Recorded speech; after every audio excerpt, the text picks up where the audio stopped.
എൻ്റെ പേര് സൗമ്യ. ഞാൻ കണ്ണൂർ ജില്ലയിൽ കാലാങ്കി ഇടവകയിൽ നിന്ന് വരുന്നു. ഞാൻ ആദ്യമായി ഇവിടെ ഉടമ്പടി എടുത്തത് 29/12/2022 പിന്നീട് അത് 29/6/2023 പുതുക്കുകയുണ്ടായി.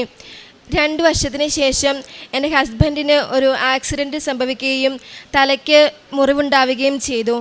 CT സ്കാൻ എടുത്തപ്പോൾ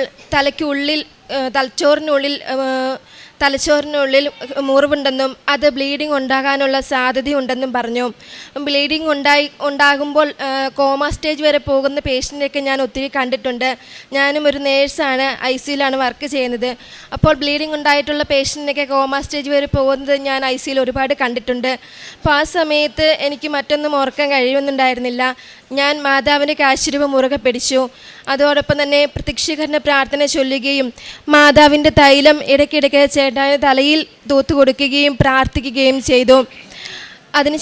അത് പ്രാർത്ഥിച്ചതിൻ്റെ ഫലമായി ബ്ലീഡിംഗ് ഒന്നും വരാതെ, ഒരു കുഴപ്പവും ഉണ്ടാകാതെ മാതാവ് എന്നെ സഹായിച്ചു. അതുപോലെ തന്നെ എൻ്റെ ബ്രസ്റ്റിൽ ചെറിയൊരു പൊള്ളലുണ്ടായി. ചെറിയൊരു പൊള്ളലായിട്ടാണ് പൊള്ളൽ വന്നതെങ്കിലും അത് 1.5 മാസമായിട്ട് ഉണങ്ങുന്നുണ്ടായിരുന്നില്ല.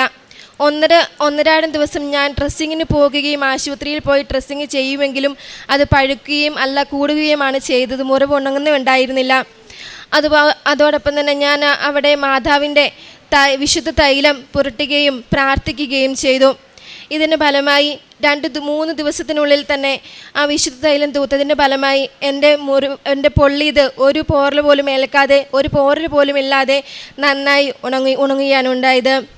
ജീവകാരുണ്യ പ്രവർത്തനമായി ഞാൻ ചെയ്തത് അടുത്തുള്ള അനാഥ മന്ദിരത്തിൽ പോയി അവിടെയുള്ളവർക്ക് ഭക്ഷണം നൽകുകയും അതോടൊപ്പം തന്നെ വിശന്ന് വലിഞ്ഞ് എൻ്റെ മുമ്പിൽ വരുന്ന കൈനീട്ടി വരുന്ന എല്ലാവർക്കും ഭക്ഷണം മേടിക്കാനുള്ള പൈസ ഞാൻ കൊടുക്കുകയും ചെയ്തു. പ്രേക്ഷിത വേലയായി അടുത്തുള്ള ഹോസ്പിറ്റലിൽ പോയി മാതാവിനെക്കുറിച്ചും കൃപാസനം പത്രത്തെക്കുറിച്ചൊക്കെ പറയുകയും അവർക്ക് കൃപാസനം പത്രം വിതരണം ചെയ്യുകയുമാണ് ഉണ്ടായത്. ഇത്രയെല്ലാം തന്ന ദൈവമാതാവിനും ഈശോയ്ക്കും 1000 നന്ദി. സങ്കീർത്തനങ്ങൾ 33:18 ഇതാ തന്നെ ഭയപ്പെടുന്നവരെയും തൻ്റെ കാരുണ്യത്തിൽ പ്രത്യാശ വയ്ക്കുന്നവരെയും കർത്താവ് കടാക്ഷിക്കുന്നു. സൗമ്യ ഫ്രാൻസിസ് എന്ന സഹോദരിയും ജീവിത പങ്കാളിയും 2 പേർക്ക് ലഭിച്ച 2 ജീവിതാനുഭവങ്ങളെ അമ്മയുടെ തിരുനടയിൽ സന്തോഷത്തോടെ നന്ദിയായി സമർപ്പിച്ച് സാക്ഷ്യപ്പെടുത്തുന്നു. ആദ്യത്തേത് സഹോദരനുണ്ടായ ഒരു അപകടവും അതിൽ ബ്ലീഡിങ്ങിലേക്ക് പോകാനുള്ള സാഹചര്യങ്ങളുണ്ടെന്ന് ഡോക്ടർമാർ പറയുമ്പോൾ ഉടമ്പടി കാശുരൂപം ശിരസിൽ വെച്ചും ഉടമ്പടി തൈലം ശിരസിൽ പൂച്ചിയും കൃപാസന മാതാവിൻ്റെ തിരുനടയിൽ പൂർണ്ണ ശരണത്തോടെ പ്രാർത്ഥിക്കുന്നത് വഴി പൂർണ്ണ ആരോഗ്യത്തിലേക്ക് വേഗം സഹോദരന് മടങ്ങുവാൻ പറ്റിയതിനെയാണ് സാക്ഷ്യപ്പെടുത്തിയത്.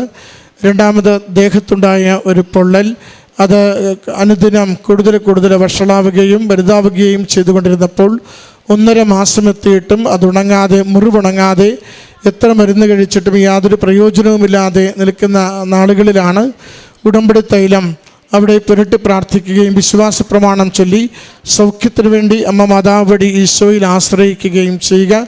3 ദിവസം കൊണ്ട് അത്ര നാളും ഉണങ്ങാതിരുന്ന ആ മുറിവ് പാടുപോലുമില്ലാതെ ഉണങ്ങിക്കിട്ടി എന്ന സഹോദരി സാക്ഷ്യപ്പെടുത്തുകയാണ്.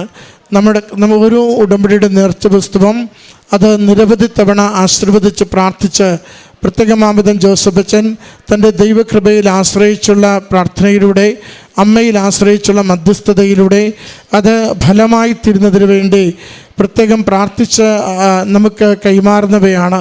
അതുകൊണ്ട് തന്നെ വിശ്വാസത്തോടെ അവ പ്രയോഗിക്കുമ്പോൾ നമുക്കത് ഔഷധമായി മാറുന്നു, നമുക്കത് അഭിഷേകത്തിനുള്ള കാരണമായി മാറുന്നു, നമുക്കത് ആത്മധൈര്യം പകരുന്ന വസ്തുവായി മാറുന്നു. അതോടൊപ്പം തടസ്സങ്ങളും തിന്മയുടെ സ്വാധീന ശക്തികളും അകലുന്നതിന് നമുക്കത് കാരണമായിത്തീരുന്നു. അതുകൊണ്ടാണ് നേർച്ച വസ്തുക്കൾ എപ്പോഴും ഏറ്റവും ശ്രദ്ധയിലും ഏറ്റവും വിശ്വസ്തതയിലും ഉപയോഗിക്കണമെന്ന് ആവർത്തിച്ച് നമ്മളോട് പങ്കുവയ്ക്കപ്പെടുന്നതും അതധികം കൈമാറാൻ പാടില്ലെന്നും ഉടമ്പടിയിലായിരിക്കുന്നവർ മാത്രമാണ് ഉടമ്പടി തൈലം മറ്റുള്ളവർക്ക് ഉപയോഗിക്കേണ്ടി വരുമ്പോൾ കുരിശടയാളം വരച്ച വിശ്വാസ പ്രമാണം ചൊല്ലി നൽകേണ്ടതെന്നും അച്ഛൻ പറയുന്നതിൻ്റെ കാരണം ഉടമ്പടിയുടെ ഫോർമാറ്റിൽ ഉടമ്പടിയുടെ അമ്മ മാതാവിൽ ശരണപ്പെട്ട് പ്രാർത്ഥിക്കുന്നതിൻ്റെ കൃപയിലാണ് അത് നമുക്ക് ആക്ടിവേറ്റായി മാറുക. അതുകൊണ്ട് ഉടമ്പടി നേർച്ച വസ്തുക്കളെ ഏറ്റവും വിശ്വാസത്തോടും വിശ്വസ്തയോടും നമുക്ക് ഉപയോഗിക്കാം. നമുക്കത് അനുഗ്രഹത്തിന് കാരണമായി തീരട്ടെ. ഈ കുടുംബത്തിൽ ലഭിച്ച ഈ നന്മകൾക്ക് അമ്മ മാതാവിനും തിരുക്കുമാരനും നന്ദി പറഞ്ഞുകൊണ്ട് കരങ്ങളടിച്ച് ഈ സാക്ഷ്യം നമുക്ക് സമർപ്പിക്കാം. അത്യപൂർവ ദൈവാനുഭവങ്ങൾ ഇനി നിങ്ങൾക്കും സ്വന്തം. ഈ യൂട്യൂബ് ചാനൽ ഇതുവരെ സബ്സ്ക്രൈബ് ചെയ്തിട്ടില്ലെങ്കിൽ ഇപ്പോൾ തന്നെ സബ്സ്ക്രൈബ് ചെയ്യുക.